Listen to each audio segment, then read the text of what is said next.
Gazte estandaren 3. edizioa ospatzen ari dira Durangoko azokan.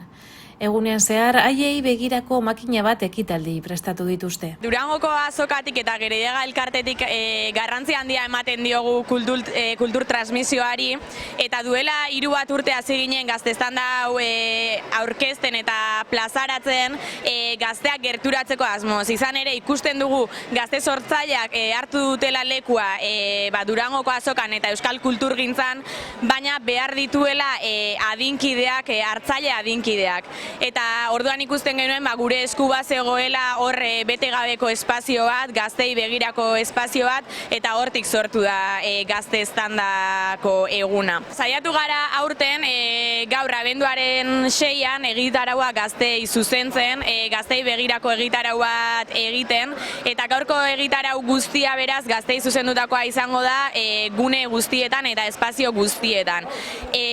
Horrez gain egitarau berezi bat egin dugu. Orain eguerdian egin estanda lehiaketa egongo da, hor kanpoko karpan egingo duguna, olako trivial moduko bat da, eta saridunak eta dena egongo dira, eta 3 saridunek poltsa beten nobedade izango dute.